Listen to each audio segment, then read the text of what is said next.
அனைவருக்கும் வணக்கம். ஜெயஸ்ரீ நட்டியாலய அன்போடு வரவேற்கின்றது. குரலும் பொருளும் என்ற பகுதியில் 24வது அதிகாரம் புகழ் கீர்த்தி. ஈதல் இசைப்பட வாழ்தல் அதுவல்லது ஊதியம் இல்லை உயிர்க்கு. பொருள் ஏழைகளுக்கு கொடுப்பதையும் அதனால் புகழப்பட்டு வாழ்வதையும் தவிர இந்த பிறவியால் அடையக்கூடிய பயன் வேறெதுவும் இல்லை. உரைப்பார் உரைப்பவை எல்லாம் இறப்பார் கொன்று ஈவார் மேல் நிற்கும் புகழ். இயலாகவும் இசையாகவும் நாடகமாகவும் சொன்னவர்கள் சொன்னதெல்லாம்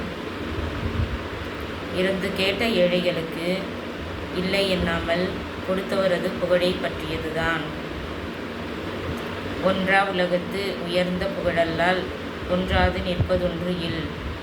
எந்த காலத்திலோ தானம் கொடுத்தவர்களுடைய கீர்த்தி இந்த காலத்திலும் பேசப்படுகிறது.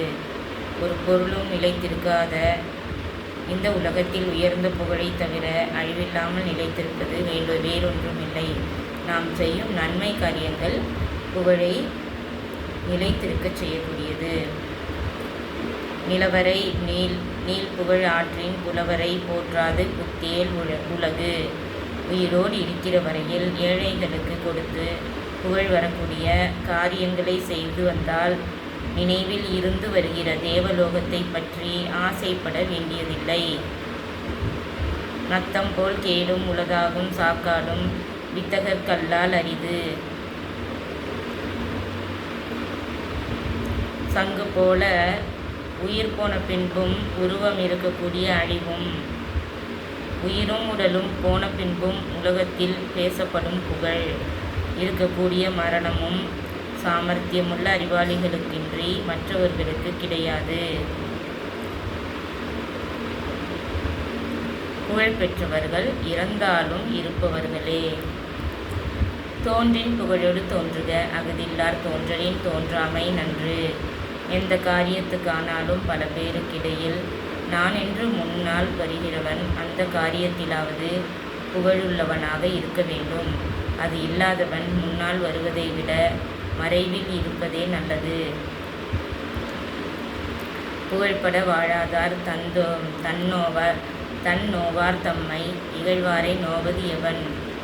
புகழும் இல்லாதவர் ஒரு காரியத்துக்கு நான் என்று முன்வந்து அக்காரியம் கெட்டுப்போய் அதற்காக அவரை பிறர் இகழ்ந்தால் பிறர் புகழும்படி நடந்து கொள்ள தெரியாதவர் தம்மை தாமே நொந்து கொள்ள வேண்டுமே அன்றி தம்மை இகழ்வாரை நொந்து கொள்வதில் என்ன பயன். நம்மை இகழாதவாறு நம்மை நாமே நன்மை காரியங்களில் ஈடுபடுத்தி நற்பெயரை நிரந்தரமாக பெறுவதே புகழ் அதிகாரத்தினுடைய பெருமை. வசை என்ப வையத்தார்க்கு எல்லாம் இசை என்னும் எச்சம் பெறா அழிவிடின். எந்த விதத்திலாவது சிறிதேனும் புகழ் தேடி கொள்ளாவிட்டால் உலகத்தில் பிறந்த ஒவ்வொரு மனிதனும் அவனுக்கு பின் அவனை புகழ்ந்து பேசக்கூடிய ஏதாவது ஒன்றையேனும் மிச்சம் விட்டு போகாவிட்டால் அது குற்றம் என்றே சொல்லப்படும். வசையிலா வன்பயன் குன்றும் இசையிலா யாக்கை பொறுத்த நிலம்.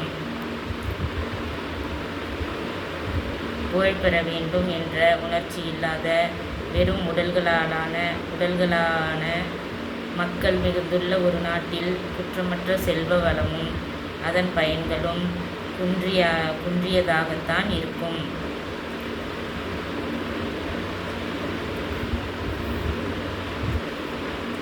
வசையொழிய வாழ்வாரே வாழ்வார் இசையொழிய வாழ்வாரே வாழாதவர். புகழ் தேடாத குற்றம் இல்லாதிருக்கும்படி முயற்சி செய்கிறவர்களே வாழத் தெரிந்தவர்கள்.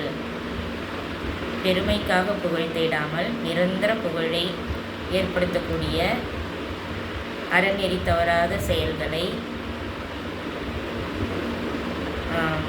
செய்தோமானால் நிறைவான நிலைத்து இருக்கின்ற புகழ் எப்பொழுதும் நாம் அடைய முடியும் என்பதை தெய்வப்புலவர் திருவள்ளுவர் புகழ் என்ற அதிகாரத்தில் உணர்த்துகிறார்.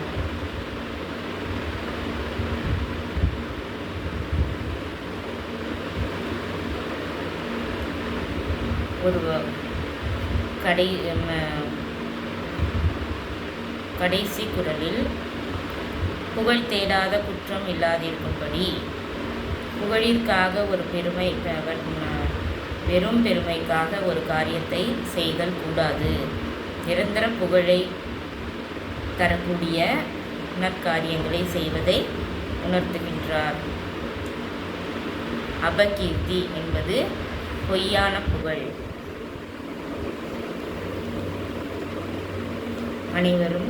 அனைத்து குழந்தைகளும் தெய்வப்புலவர் திருவள்ளுவர் இயற்றிய திருக்குறளை வாழ்வில் உதாரணமாக கொண்டு மனனம், அதாவது மனதில் ஏற்றி பொருள் புரிந்து அதனுடைய பயன் தெரிந்து மனம் தெளிந்து வாழ்வில் மேலோங்கி வாழ நல்வாழ்த்துக்கள். அனைத்து குழந்தைகளும் திருக்குறளை படித்து முன்னேற்ற பாதையில் செல்வதற்கு ஜெயஸ்ரீ நாட்டியாலயா சார்பாக வாழ்த்துகின்றோம். வாழ்க வளமுடன், வாழ்க வளமுடன், வாழ்க வையகம். எங்கள் நாட்டியாலயாவில் தையல், இசை, நடனம், யோகா, வயலின் பயிற்சி அனைத்தும் சிறப்புடன் பயிற்சி கொண்டு வருகின்றோம். 5 முதல் 60 வயது வரை ஆர்வம் உள்ளவர்கள் அனைவரும் எங்களை தொடர்பு கொண்டு விவரம் பெற்று பயிற்சியில் சேர்ந்து பயன் பெற்று மேலோங்கி வாழ அன்புடன் அழைக்கின்றோம். நல்வாழ்த்துக்கள். எங்களுடைய தொடர்பு எண்ணை டிஸ்கிரிப்ஷனில் பார்த்து தெரிந்து கொள்ளவும். எங்கள் சேனல் ஸ்ருதி லய ரிதம். நாங்கள் எங்கள் சேனலை பார்த்து பிடித்திருந்தால் லைக் செய்து, ஷேர் செய்து, சப்ஸ்கிரைப் செய்யவும். நன்றி, வணக்கம்.